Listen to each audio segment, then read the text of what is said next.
This is Sportswatch on Six News. I'm Leo Puglisi. There's Lachlan Sheriff. Who knows where Tim Win is, really? But huge week coming up in sport in Australia. We have the AFL Grand Final on this Saturday, so that will be the main topic here, and it's going to be huge.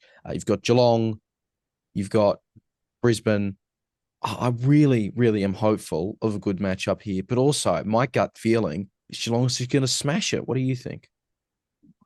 I mean, I disagree with you. I think Brisbane are right there. I know why a lot of people would consider Geelong to be a better team. I agree that Brisbane have probably gotten slightly weaker than they were 12 months ago.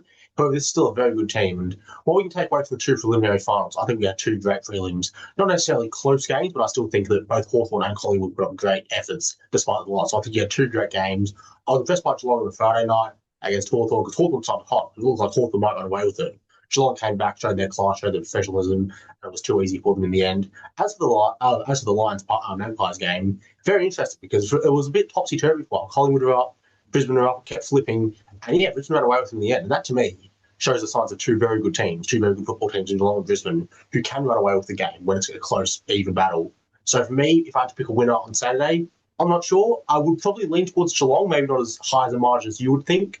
I might go Geelong by 4 goals, 5 goals. That'd be my first prediction, but it's still early in the week. We'll have to see what happens. We'll see if Lachie Neale gets up, for example. We know Geelong will be without Tom Stewart. That'll be interesting. I know they've also got a couple of other injury concerns. So I'll have to see what the final team is, and it's definitely going to be a great match. I can tell you that much.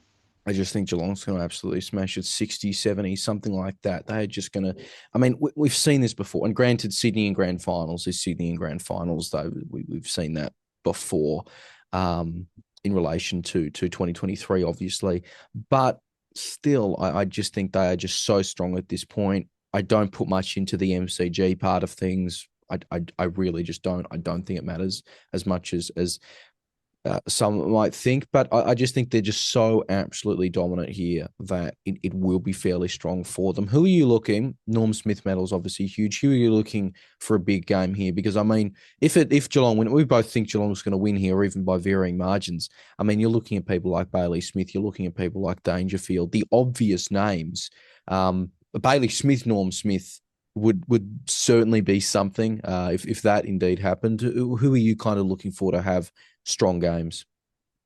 I think that if you're tipping Geelong to win, you go Bailey Smith, and if you're tipping Brisbane, you go Hugh McCluggage. Those are the obvious two. However, I would probably look at it and think that this is a game that could be won or lost by your key forward. Now, we know that obviously Brisbane have Logan Morris, he's a bit young, he's new. Whereas Jeremy Cameron, he's been here before, he's ready to step up. I would not be surprised to see Jeremy Cameron kick 4, maybe even 5, maybe have one of the greatest key forward performances we've ever seen, and maybe take home the Norm Smith medal. Now, of course, Bailey Smith and Dangerfield, both very good players. And there's a lot of good players who could probably take home the North medal if they win, even if they lose, who knows. But look, I'm going to say Jeremy Cameron has a big game. I'm backing him in. I'm going to go I'll go 4 goals. I'll play it slightly safe, go 4 goals, and I'll predict him to take home the North medal.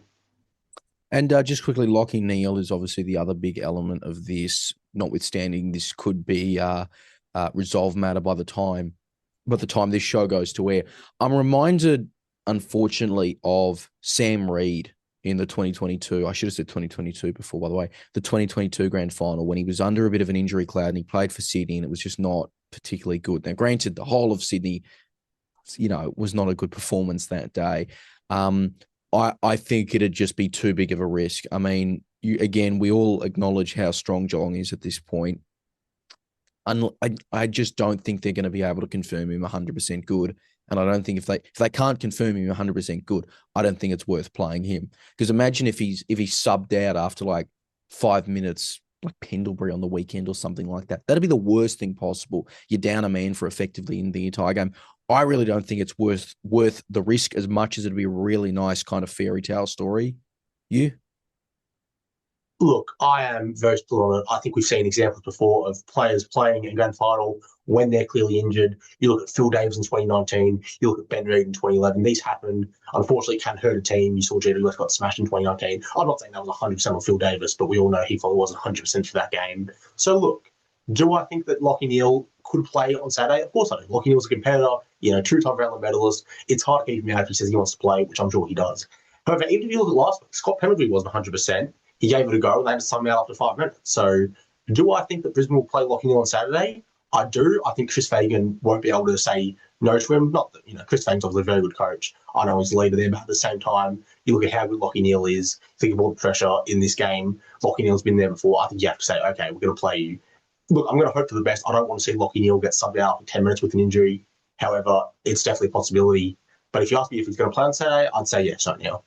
Yeah, I'll agree. I think they will play him. I don't think they should. I obviously hope he goes well for the sake of Brisbane and for his own sake. Other event in the AFL happening last night, the never controversial Brownlow, Matt Rowell, surprise winner might be a bit of an understatement. He smashed it in the end of the count, which was a bit farcical. Now, I think Matt Rowell deserved winner, very good player, maybe even underrated. I think there were a lot of comments. I think he's a very underrated player. I think he's very, very good.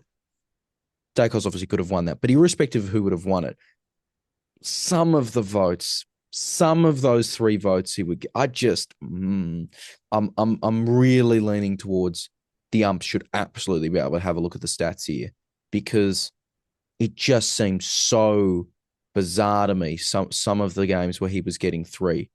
I don't know about you. You were following it a lot closer than I was last night. Were you was there a point where it was like, hang on, this is getting a bit weird how many 3s and 2s he was getting, when arguably, those could have been 1 or 2 games?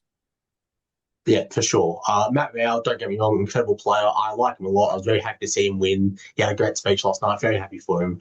With that said, a couple of those 3 votes, especially early in the counts, were a little dodgy. I'll say that much. There was a game he had, under 20 touches and 10 clangers, and he gets 3 votes for that. I mean, really, even his round 1 game, which I know is very strong, but at the same time, his teammate Noah Anderson had 36 touches. Now, you ask anyone after that game, they tell you Noah Anderson was better than Matt Rowell. So there were a few moments over the night, not just with Matt Rowell. We can also talk about Nasiah Wanganeen-Malera somehow only getting 2 votes for that game against Melbourne.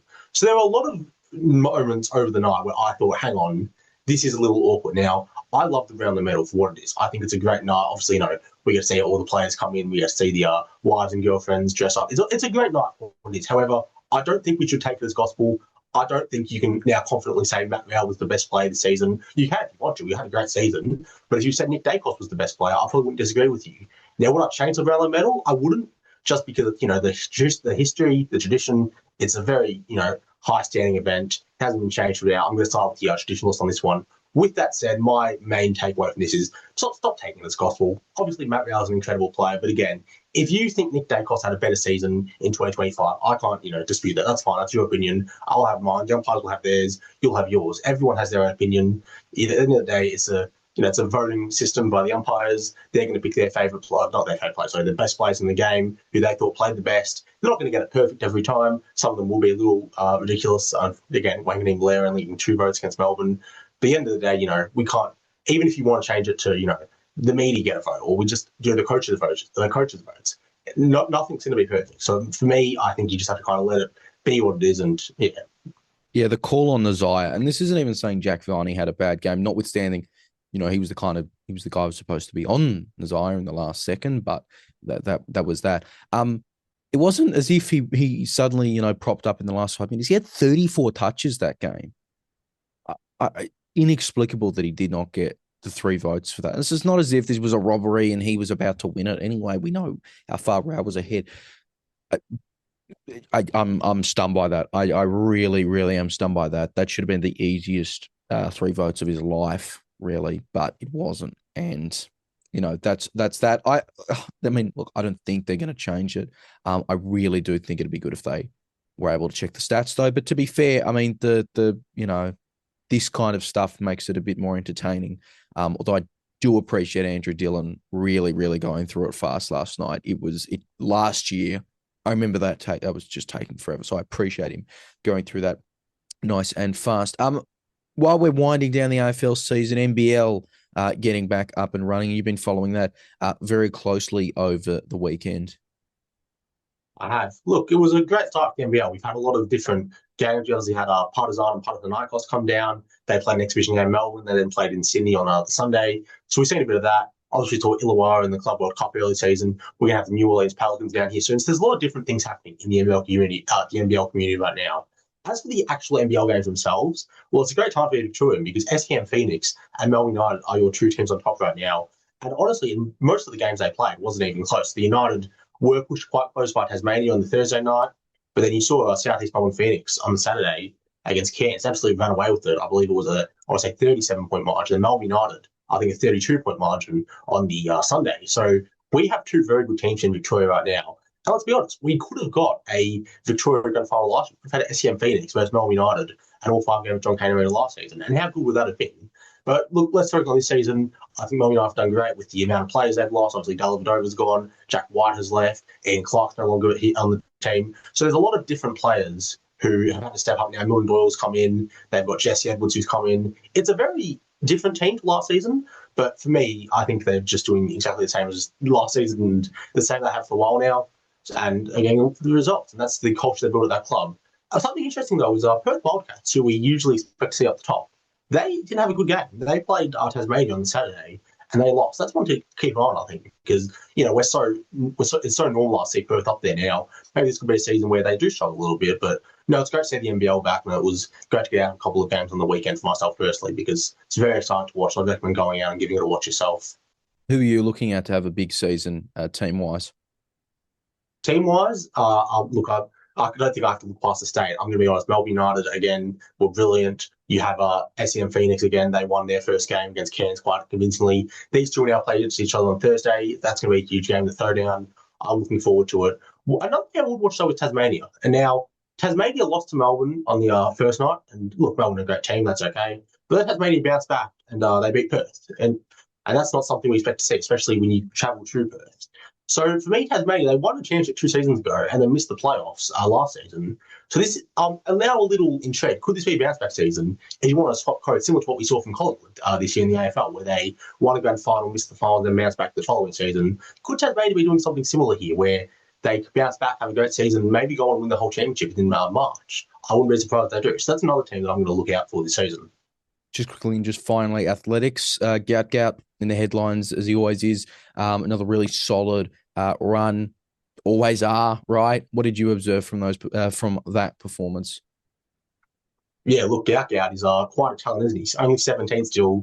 He's turning 18 soon, but plenty of time in his career. We've been waiting to see him perform now against some senior runners, such as Noah Lyles, for example, and we did. And look, Gout Gout didn't make the final. That's okay. He'll had a great run. He made about 20 seconds, so that is a great run for a 17-year-old kid. And you listen to what Noah Lyles, for example, had to say after the run. And Noah Lyles, obviously, is an incredible runner. The Olympics, he's, probably the best runner America has right now. He's incredible.